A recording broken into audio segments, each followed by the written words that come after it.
ఈరోజు దేవుని మాట యెహెజ్కేలు గ్రంథం 18వ అధ్యాయం 30-31 వచనాలు. కాబట్టి ఇశ్రాయేలీయులారా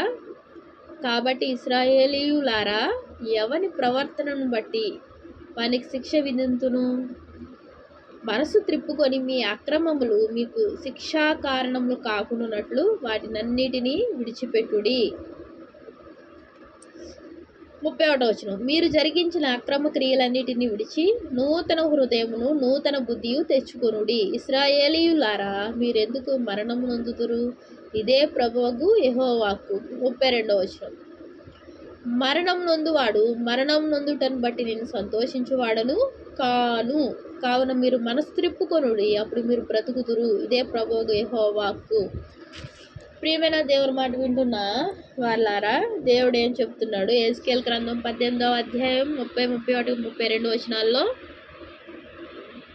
ఎవని ప్రవర్తనను బట్టి వానికి శిక్ష విధింతును? ఎవని ప్రవర్తనను బట్టి నేను శిక్ష విధించాలి అని దేవుడు అడుగుతున్నాడు. ఎవని ప్రవర్తన బట్టి వానికి శిక్ష విధింతును? మనసు త్రిప్పుకొని మీ అక్రమములు మీకు శిక్షా కారణములు కాకుండానట్లు వాటినన్నిటినీ విడిచిపెట్టుడి. దేనికి శిక్ష విధించాలి? ఎందుకు శిక్ష విధించాలి? మనసు త్రిప్పుకోవడం చేత ఆ శిక్షకు పాత్రము కాకున్నట్లు ఆక శిక్ష అనే ఆక ఏమని చెప్పాలి? ఆ శిక్ష ఏదైనా కావచ్చు, దాని నుంచి మనం తప్పించబడతాము. శిక్ష ఎంతో భయంకరంగా ఉంటుంది. అది చిన్నదైనా పెద్దదైనా బాధాకరంగా ఉంటుంది, కన్నీటి మయంగా ఉంటుంది. దేవుడు ఏం చెప్తున్నాడు? శిక్షిస్తాను అని చెప్పట్లా. ఎవరి ప్రవర్తన బట్టి వానికి శిక్ష విధింతును. మనసు త్రిప్పుకొని మీ అక్రమములు మీకు శిక్షా కారణములు కాకుండానట్లు వాటినన్నిటిని విడిచిపెట్టుడి అని చెప్తున్నాడు. మనసు త్రిప్పుకోవడం వల్ల మన అక్రమములు, నా అక్రమములు, నీ అక్రమములు, మనందరి అక్రమములు మనకే శిక్షా కారణములు కాకుండానట్లు వాటిని మనం ఏం చేయాలి? విడిచిపెట్టేయాలి. విడిచిపెట్టడం ద్వారా శిక్షకు పాత్రం కాకుండా మనం తప్పించబడతాము. తప్పించడం ఇష్టమా, లేకపోతే శిక్షకు కారకులుగా ఆ శిక్షకు పాత్రలు అవడం ఇష్టమా? ఎవరికి శిక్ష అంటే ఇష్టం ఉండదు. ఎవరికైనా ఇష్టం ఉంటుందా? ఎవరికి ఇష్టం ఉండదు. మరి ఎందుకు మనసు త్రిప్పుకోలేని పరిస్థితిలో ఉంటున్నాము? ప్రియమైన దేవుని మాట వింటున్న నా సహోదరి సహోదరులారా, స్నేహితులారా, చిన్నలారా, పెద్దలారా, దేవుడు చెప్తున్న మాట, మీరు శిక్షకు కారకులు కాకుండానట్లు మీ మనసు త్రిప్పుకొనుడి అని చెప్తున్నాడు. ఇది చాలా సులువైన పద్ధతి, సులువైన మార్గము, చాలా చాలా తేలికైన పద్ధతి. ఏం చెప్తున్నాడు? మనం ఏం చేస్తున్నామో తప్పు, ఏం పొరపాటు చేస్తున్నామో వాటి నుంచి మనం ప్రక్క జరిగిపోవాలి. మన మనసుకు చోటు ఇవ్వకూడదు. మన మనసుకు అందులో స్థిరమైన స్థానాన్ని మనము ఇవ్వకూడదు. దేనికి? అక్రమముకు, శిక్షకు కారణమైన ప్రతి వాటిని మనం వాటి నుంచి దూరంగా ఉండాలి. అంటే మనసు త్రిప్పుకోవడమే సరి అయిన కారణము. మీరు జరిగించిన అక్రమ క్రియలన్నిటినీ విడిచి నూతన హృదయము నూతన బుద్ధియు తెచ్చుకొనుడి. దేవుడు చెప్తున్నాడు ఇక్కడ, ఇప్పుడు వరకు జరిగించిన అక్రమ క్రియలు ఏమైనా ఉంటే వాటిని విడిచిపెట్టమంటున్నాడు దేవుడు. విడిచిపెట్టడం చాలా తేలిక. అది నీ మనసు మీద ఆధారపడి ఉంది. నీ యొక్క హృదయంలో ఉంది. నీ హృదయము ఏం చేసుకోవాలి? శుభ్రపరచుకుంటే నూతన మనసు నూతన హృదయము నువ్వు పొందినట్లయితే నువ్వేం చేస్తావు? దాన్ని విడిచిపెడతావు. అక్రమమును విడిచిపెట్టగలవు. లేకపోతే నువ్వు విడిచిపెట్టలేని పరిస్థితిలో ఉంటున్నావా? సిగరెట్ తాగుతున్నావా? త్రాగుడు, అలాగే నీ భార్యకు తెలియకుండా వేరొక అక్రమ సంబంధాలు కలిగి ఉంటున్నావా? నీ భర్తకు తెలియకుండా అక్రమ సంబంధాలు కలిగి ఉంటున్నావా? ఏదైనా సరే, ఇంకేమైనా ఆటలు, రకరకాల ఆటలు ఉంటాయి. అవన్నీ వాటి వలన కూడా మంచిది కాదు. అదేంటి బెట్టింగ్ లాంటి ఇవన్నీ. ఏదైనా సరే దాన్ని విడిచిపెట్టడం సులువైన మార్గము. విడిచిపెట్టలేకపోతున్నావా? దేవుడు చెప్తున్నాడు, నీ హృదయాన్ని నూతన పరుచుకోవడం ద్వారా, నీ హృదయంను నూతన బుద్ధి తెచ్చుకోవడం ద్వారా దాన్ని విడిచిపెట్టే శక్తిని దేవుడు ప్రసాదిస్తాడు. నువ్వు మాత్రం ఏం చేయాలి? నూతన హృదయాన్ని పొందాలి, నూతన బుద్ధి తెచ్చుకోవాలి. అది ఎవరి చేతిలో ఉంది? నీ చేతిలో ఉంది. దేవుడు నీకే ఇచ్చాడు అవకాశం. శిక్ష కావాలా, లేకపోతే శిక్ష నుండి తప్పించబడతావా? అది రెండు నీ చేతిలో ఉంది. మీరెందుకు మరణం నొందుదురు?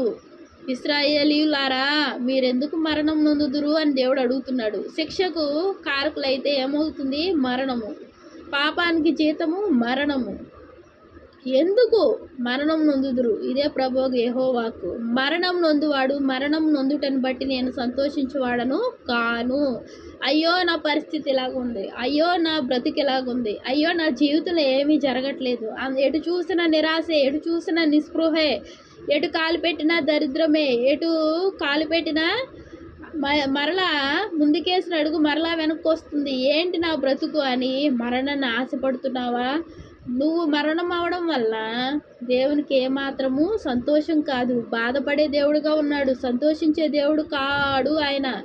దేవుడు ఏమంటున్నాడు? ఫలించి అభివృద్ధి పొందుడే అంటున్నాడు. అంతేగాని ఫలించకుండా, అభివృద్ధి లేకుండా, నిరాశ నిస్పృహలతో నువ్వు కాలాన్ని చాలు అనుకోవడం చాలా పొరపాటు. ఇక ఈ కాలం చాలు, నాకొద్దు అనుకోవడం చాలా పొరపాటు. దేనికి? నీకన్నా తక్కువగా ఉన్నవారు, నీకన్నా తక్కువ స్థితిలో ఉన్నవారు ఎలా బ్రతుకుతున్నారు? చెట్టు కింద బ్రతుకుతున్నారు, వర్షం పడుతుంది, వర్షంలో తడిచిపోతున్నారు, తినడానికి ఏమీ లేదు, అయినా సరే వారు ఆనందంగానే ఉంటున్నారు. ఎందుకు నువ్వు అటువంటి వాటిని చూసి నువ్వు ఇంకా కృంగిపోవడం ఎందుకు? అటువంటి వాటిని చూసి నువ్వు బలాన్ని తెచ్చుకోవాలి. అయ్యో నేను ఈ స్థితిలో ఉన్నాను, నా పరిస్థితి బాగానే ఉంది, వారి పరిస్థితి మరీ దారుణంగా ఉంది, అయినప్పటికీ వారు సంతోషంగా ఉన్నారు, నేనెందుకు సంతోషంగా ఉండలేకపోతున్నాను? నాకెందుకు ఇటువంటి మనసు వస్తుంది? వద్దు, నాకు ఈ మనసు వద్దు. నేను ఒకవేళ ఏదైనా జరిగితే అక్కడ ఏముంటుంది? అగ్నిగుండము. పురుగు ఆరదు, పురుగు చావదు, అగ్ని ఆరదు. అగ్ని ఆరదు, పురుగు చావదు, గప్పు గప్పునా రగులు చుండును, రెండే రెండు దారులు, ఏ దారి కావాలో మానవా, ఒకటి పరలోకం మరి ఒకటి పాతాళం. పరలోకం గొప్ప వెలుగుతో.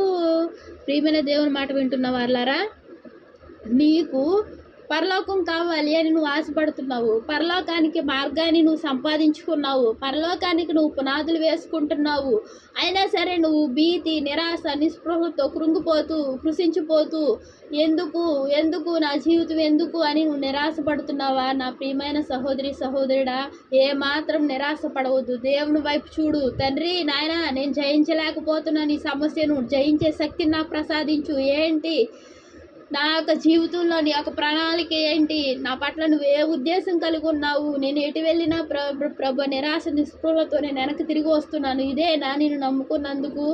ఇదేనా తండ్రి నాయన అని నేనే కాదు ప్రభు నాయన, నా చుట్టుప్రక్కల వారు కూడా నన్ను హేళన చేసే పరిస్థితిలో నేనున్నానయ్యా. తండ్రి, నా జీవితాన్ని మార్చయ్యా.